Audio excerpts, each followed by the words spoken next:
Hey, baby, what's happening? How you doing? Once you have a man with no legs, you never go back, baby. I know what you're thinking. You see Porgy and Bess? We can make it, baby. There has never been anyone quite like Eddie Murphy. Not before him, not since.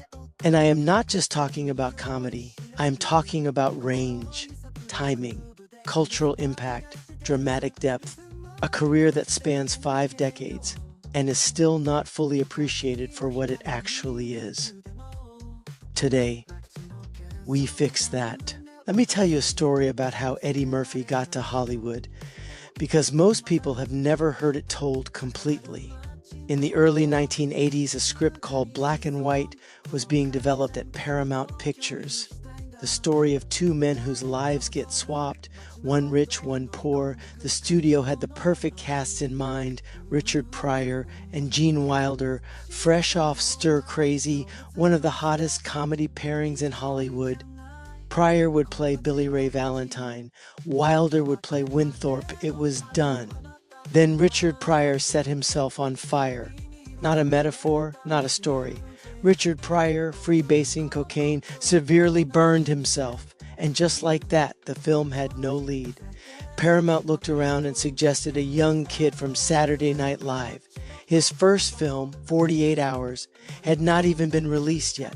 Nobody outside the studio had seen it. Eddie Murphy was still just the young guy on SNL. Look at here.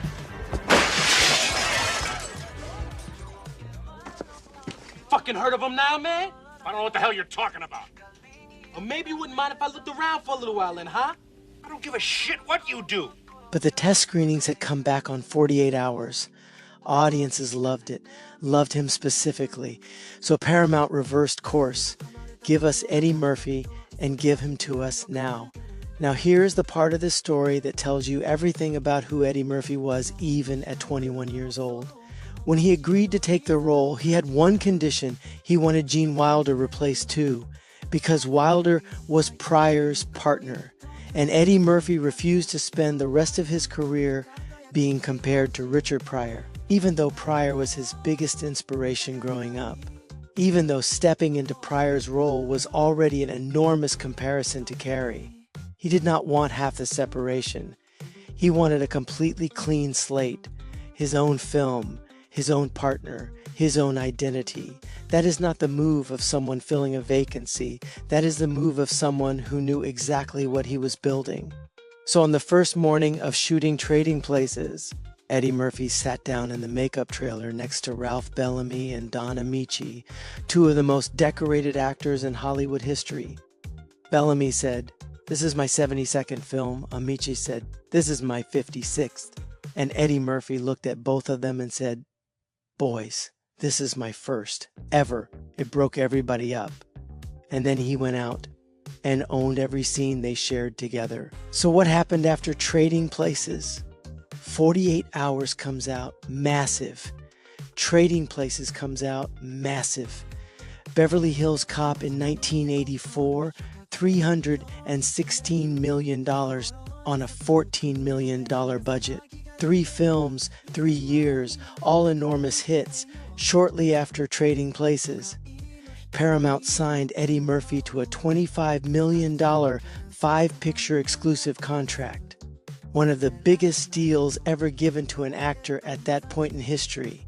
And they agreed to finance his own production company, Eddie Murphy Productions.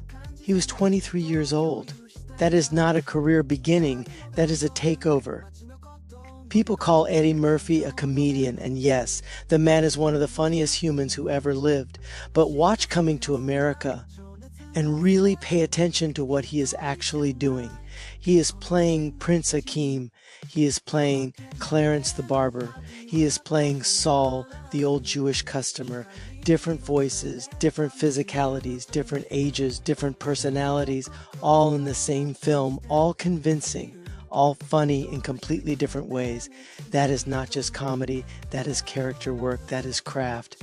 And he made it look so effortless that most people never stopped to appreciate how technically difficult what he was doing actually was. Wonderful! Rockin' Montana was good, but compared to Joe Louis, Rockin' Montana ain't shit!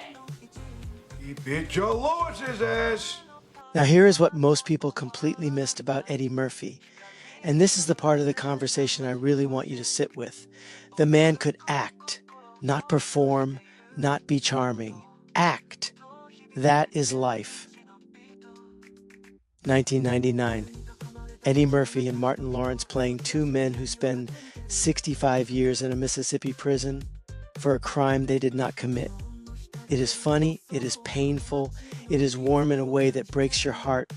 Slowly, Eddie carries the emotional weight of that story across decades of screen time and never loses the humanity underneath the comedy, not once.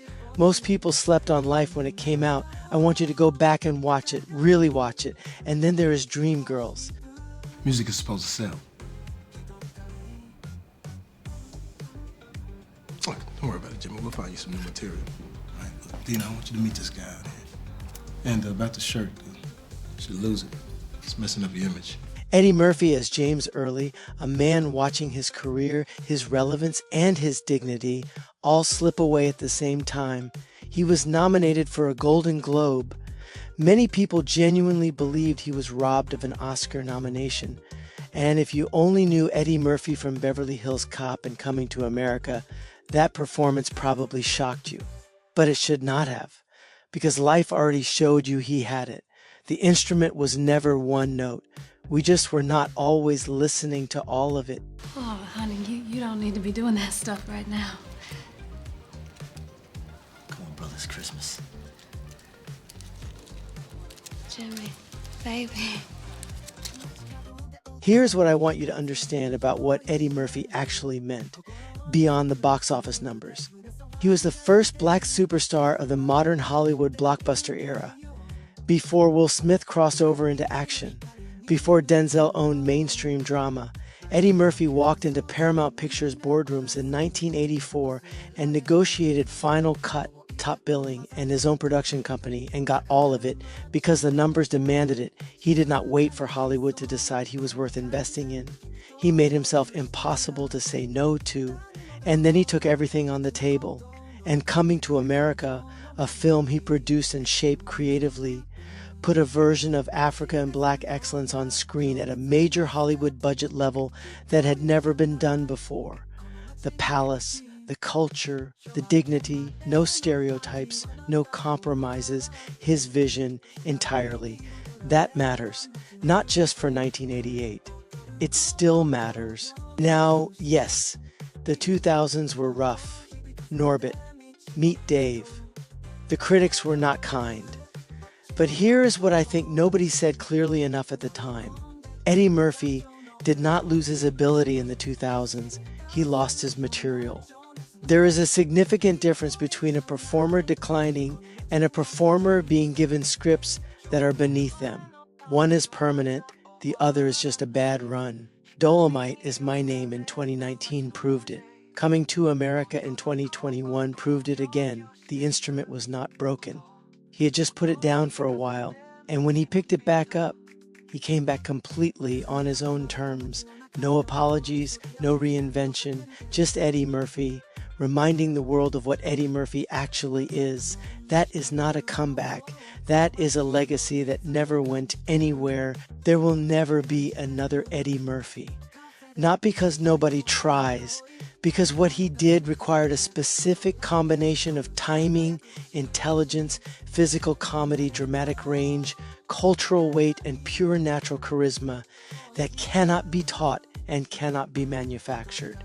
Trading Places, 48 Hours, Beverly Hills Cop, Coming to America, Life, Dreamgirls, 5 decades, multiple genres, all of it at the highest level. And it started with a 21-year-old sitting in a makeup trailer on the first morning of his first major film, surrounded by legends with 128 films between them, admitting openly that this was his first ever, and then going out and outshining all of them.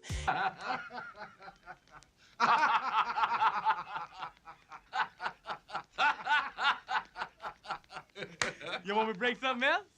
No. If you have never watched Trading Places, Life, and Dreamgirls back to back, clear a Saturday, you will understand exactly what I have been talking about. I am Papa Theo. This is the channel for people who take their TV and film seriously. Subscribe and come back, because we are just getting started.